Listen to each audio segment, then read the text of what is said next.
Coming up tonight, another shooting death yet again on the streets of the capital. Tonight, the family of a 16-year-old girl grappling with grief after she was shot inside their home.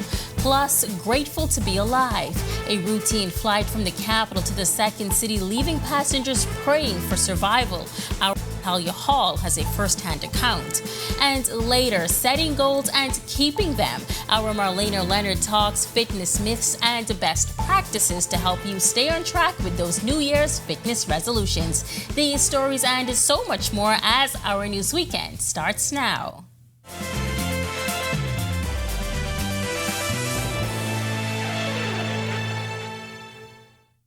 This is Our News Weekend. Thank you so much for joining us tonight. I'm Megan Shepard. A weekend marked by bloodshed in New Providence has thrust investigators into the scrutiny of 8 homicides within a week, all attributed to gun violence. The most recent tragedy claimed the life of a 16-year-old girl, adding to the grim tally. In a moment, we will delve into the details surrounding her shocking death.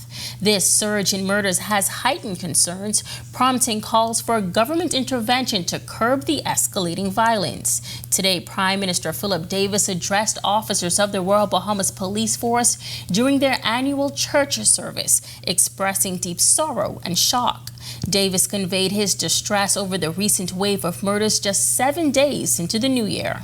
Crime has been a long-standing issue in our country, but recently, the crime has taken on a horrifyingly new level of brutality and barbarity.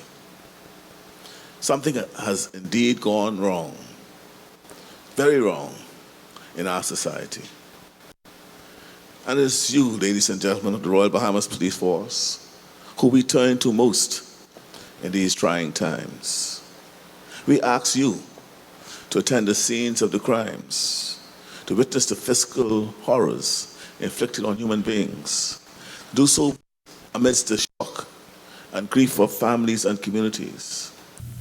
Davis underscored law enforcement's notion that a significant portion of homicides are attributable to gang-related activities. The Prime Minister also highlighting the notable increase in crime-fighting resources in recent years to enhance police enforcement capabilities. Nevertheless, Davis stressed the crucial need for the collective efforts of every Bahamian to win the war on crime. The government can continue to recruit more officers, buy more cars, and deploy the fanciest technology. But we cannot personally and individually engage with the hearts and minds of the young men at risk. We need each of you, all of you, to play your part. We can bring a whole government approach, but we also need a whole society response. Do what you can, do all that you can, provide mentorship and friendship to these young people. Show them there's another way, a better way. In a tragic incident just before midnight on Saturday, a 16-year-old girl lost her life as gunfire erupted inside her Lawton Avenue residence, leaving her family in profound grief. The heartbreaking incident marking the 8th homicide in less than a week, making it one of the bloodiest starts to the new year. Police say the victim was at home with her family, charging her phone when shots fired into the residence, fatally hitting the young woman. Upon their arrival, emergency crews pronounced her dead on the scene. Press liaison officer, Chief Superintendent Chrislyn Skippings, speaking with Our News about the tragedy as the devastated family grappled with the shocking news. You may have seen someone running from the area.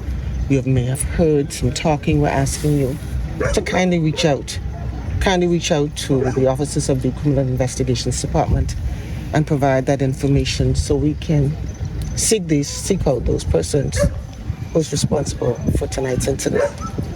Let me say that I am disgusted because a teenager, a young lady who had a full life ahead of her, innocent, snatched away by some senseless person who has no regard for life.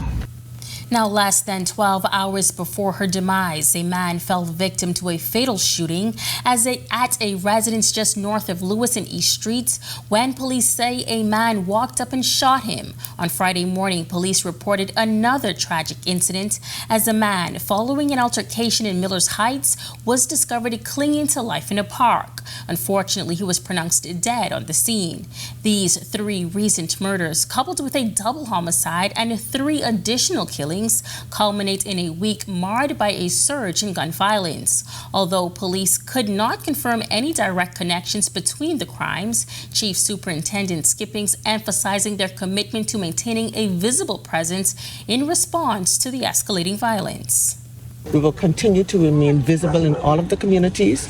We will continue with urban renewal and our officers on foot patrol in the various communities. We will continue with our mentorship programs to ensure that we reach the younger generation, to ensure that we provide them with a viable option as opposed to getting involved in gangs and criminal activities. And investigators not only busy probing these latest homicides as they were called to Potter's Key following reports of a body found floating in waters early this afternoon. A man known as Buckwheat telling our news team he was walking onto the dock when he noticed a body in the waters just beyond the bow of his boat.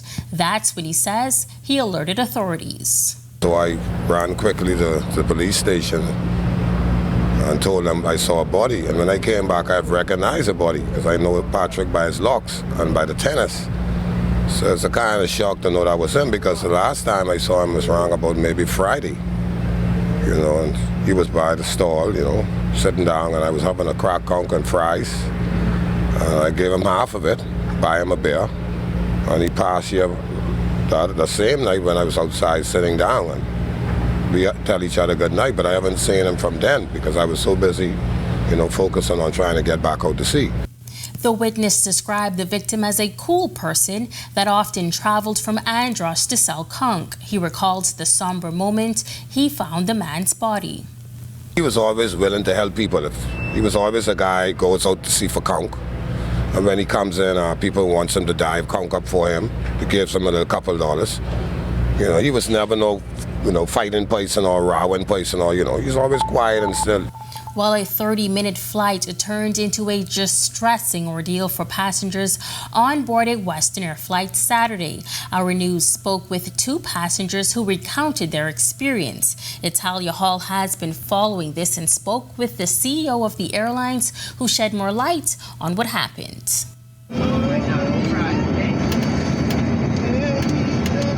It was one of the scariest moments for passengers on board Western Air's Flight 715 with service to Grand Bahama from Nassau on Saturday afternoon.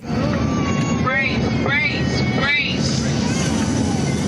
Shortly before landing, passengers were told by the flight attendant to brace for a potential crash landing as the aircraft was experiencing issues. Our news speaking exclusively with passenger Prescott Knowles. When we were approaching Freeport, when the landing gear was coming out, it made a loud noise and the plane started shimmying for a few seconds. And just before we landed, the plane took off again. We didn't touch down, but the plane just took off again and went back up. And shortly after, Knowles says he became uneasy. Then she asked if we had anyone who had any fire training on board the flight. That made it even a little more worse for me. I really started panicking then.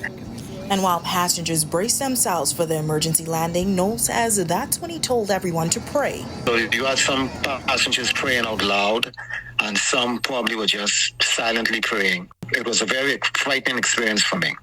Well, the pilot managed to land the plane safely as passengers are heard applauding the plane's touchdown. Hallelujah. Praise God. It's a normal landing, and when he touched down, the people on board the flight, some of them started shouting, thanking God, saying, thank you, Lord. And then the plane rolled probably I'll say about between 10-15 seconds, and then it came to a complete stop for a few, probably but for a minute or two. Our News also speaking with Member of Parliament for West Grand Bahama and Bimini Kingsley Smith, who confirmed he was also on board that flight. Meanwhile, Western Air's president and CEO Shirexia Roll explained in a statement that around 4:40 p.m. on Saturday, while approaching the Grand Bahama landing, the flight's captain observed a gear indication light. Taking precautionary measures, she said the captain re-entered the holding pattern, completed the checklist, but the indication light persisted. Acting with utmost caution, she said the captain declared an emergency landing with air traffic control and safely landed the aircraft 10 minutes later.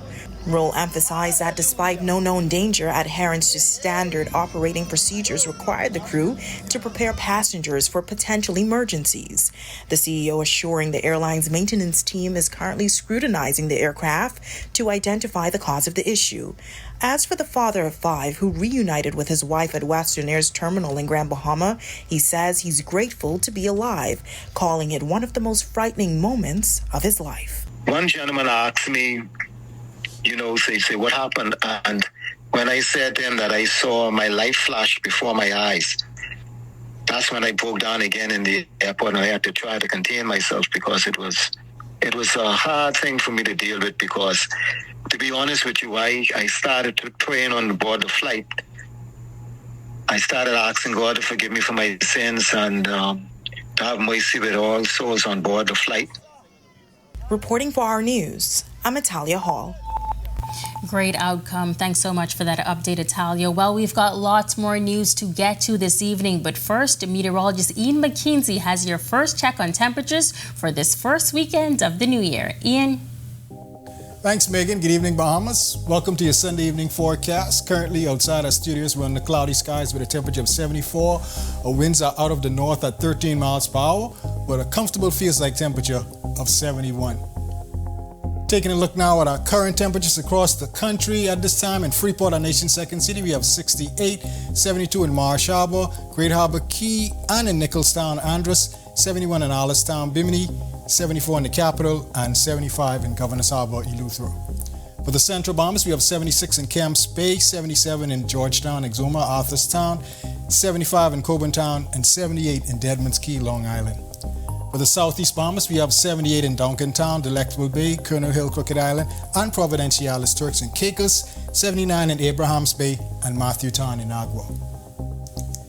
Here's your first look now at your satellite and radar composite, where we have cloudiness associated with that slow-moving frontal system that will continue to drift into the northwest Bahamas. You may see 1 or 2 pockets of showers or even an isolated thunderstorm across your area throughout the course of the night and into tomorrow. Stick around for extended forecasts. That's still to come.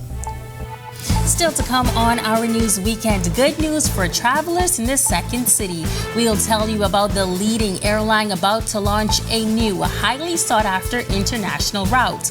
Plus, a golden opportunity for farmers as the Ministry of Agriculture introduces their Golden Yoke program. We've got the details coming up when Our News Weekend returns.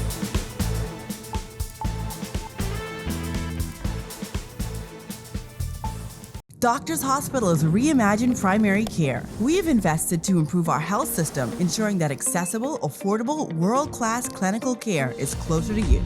Your relationship with a primary care provider shapes the foundation of your overall health. Our new, modern primary care facilities are where critical diagnosis and true personalized treatment begin. With locations across New Providence, Grand Bahama, and Exuma, we invite you to experience the Doctors Hospital difference. Book your next appointment at clinics.doctorshos.com.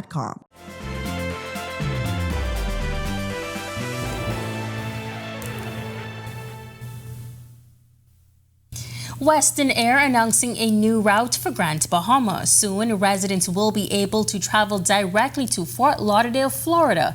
It's welcome news for the island, as there is now another option to travel to the United States. You may remember, following Hurricane Dorian, the amount of daily flights to the U.S. decreased significantly. The airline CEO and president, Shirexia Roll, says it has been one of their most requested routes. We've been working tirelessly to get that up and going. We are excited about the fact that we will be able to operate this route from our private passenger terminal. We've had a number of inspections and walkthroughs with the relevant authorities, and so we're confident that we should be able to start hopefully in the first quarter of 2024. It's just, we can definitely see, the rainbow at the end of the tunnel, and so we're looking forward to beginning that flight service pretty soon. The CEO confirming once the government-owned airport in Grand Bahama is up to standard and U.S. pre-clearance returns, Western Air will operate from the pre-cleared departure lounge, but for now, flights will depart from their facility.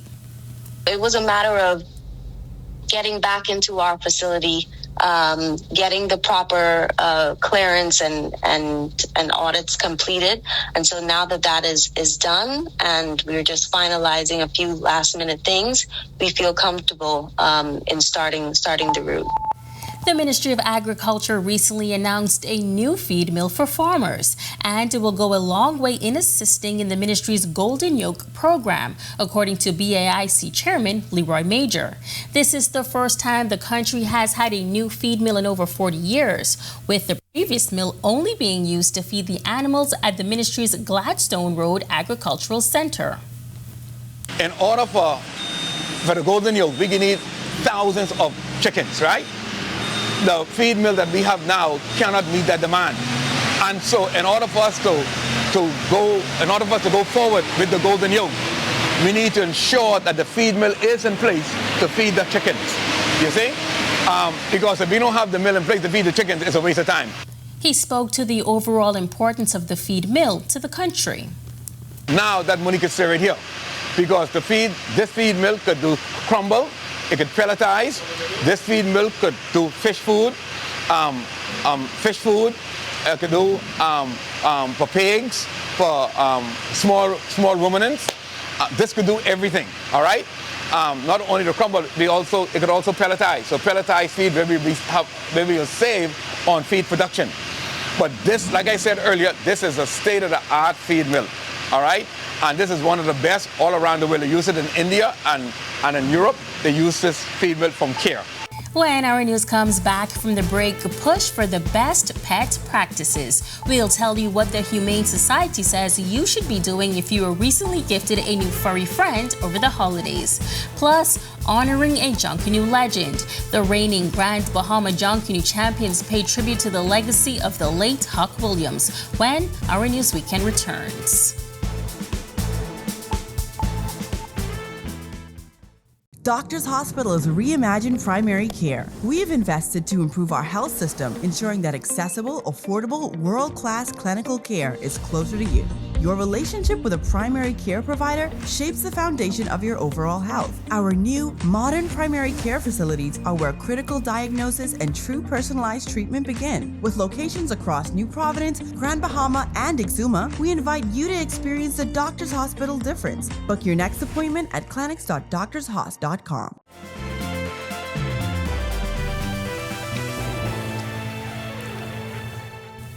Welcome back. The holidays are a time of gift giving where you treat your loved ones to all of the special items they've longed for all year. And for some families, that may have included a new four-legged furry friend. But what do you do if you feel unprepared for this new responsibility?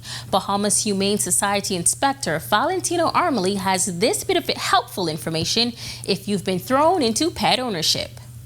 What I'll tell family members out there who go and get pets. Some people don't come and get it from us. Some people get it from neighbors, or they go online and they buy them. Once you have your pet, the first main thing I like to say, spay or neuter your animal. Just as well as make sure your yard is fenced in, make sure take it to the vet, get the necessary stuff it needs, and also get a chip. In the event the dog get lost, make sure get a collar with a name tag, your phone number and everything and address. So if your dog is lost, someone would come and give you your dog back. He says 2023 was a stable year for the Humane Society, but in 2024, they are looking for more community partnership. He's also encouraging more pet owners to get their animals spayed and neutered. He admits that in the past, it was a trend for those who received pets to bring them in once they began to feel overwhelmed. But now, We have, like right now, we're not accepting no animals, so we have quite a few going out than coming in. Now, we have a lot of calls of people saying their dog have puppies and they can't deal with it, just as well as they saying that a dog came in their yard or a cat came in their yard and had kittens or had puppies, and if they could bring it in. So we just asked them if they could just hold it for a few days for us. If they don't have no food, they could come for some food until then. And then once we get them a date to bring it, we make sure have space for that day when they bring it. The Junkanoo community on Grand Bahama continues to honor the life and legacy of cultural icon Anthony Huck Williams 2 weeks after his passing. Williams, the founder and leader of the Swingers Junkanoo group, died on December 24th after a long battle with cancer. Leader of the Platinum Knights, Thomas Curry Jr., describing Williams as a father figure. From the age of 7, Huck took me under his wing as one of the leaders and always guided me. See, a lot of people see the glory, but they don't know the story. You know, I come up under a lot of big giants like Motorboat Huck, Walter Francis Barabbas. All these guys, they instill in me how to be a leader, and I just took it on, even Father Reggie, you know. But hats off to the guys like John Amelie, Big Mike, Benny, and Chauncey, and the rest of the guys in Grand Bahama for keeping the culture going. The Swingers paid tribute to their fallen leader at the New Year's Day parade on Grand Bahama, honoring his 40-year involvement in Junkanoo. Curry calling him the face of Junkanoo. You know, he was the godfather. He was one that you could always go to, and he would give you support, you know, give you recommendations, give you advice, and always tell you to keep calm. So right now, it hasn't hit me as good as yet because I was so deep in the parade. But although he was the leader of the Swingers, he was one that come to my shack every day and pull outside and say, "Hey, Thomas, you okay? You eat? You had lunch? Is everything okay?" I know he was one that always checked up on me, and I thank God for having him being a part of my life, and may his soul rest in peace. On the other side of this break, our Marlena Leonard delves into the world of fitness. Stick with us.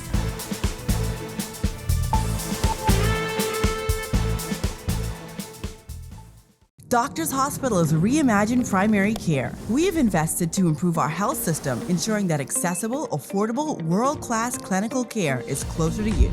Your relationship with a primary care provider shapes the foundation of your overall health. Our new, modern primary care facilities are where critical diagnosis and true personalized treatment begin. With locations across New Providence, Grand Bahama, and Exuma, we invite you to experience the Doctors Hospital difference. Book your next appointment at clinics.doctorshos.com.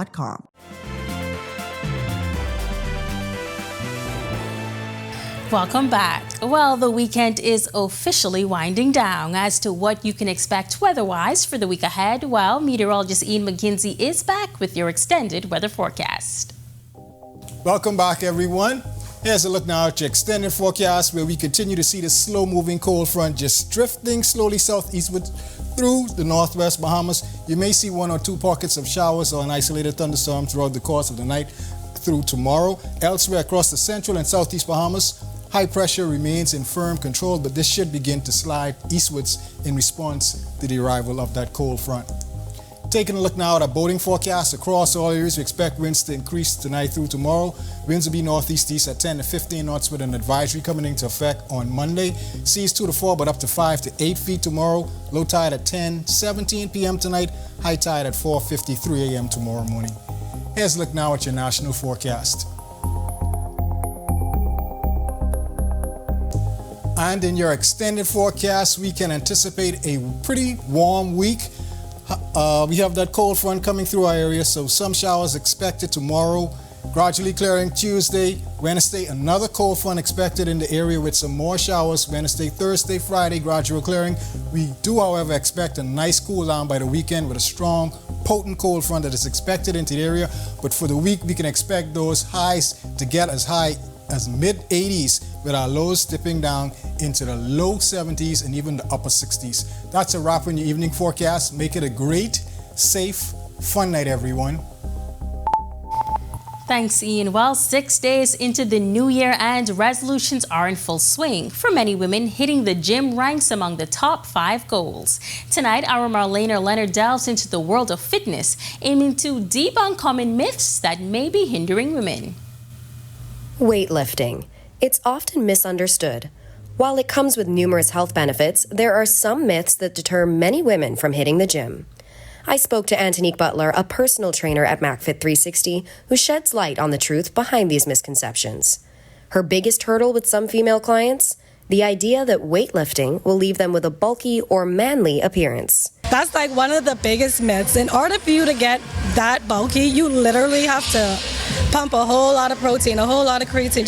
You have to be on heavy supplements. You have to intentionally lift that way to become that big. So that's like one of the biggest myths for women.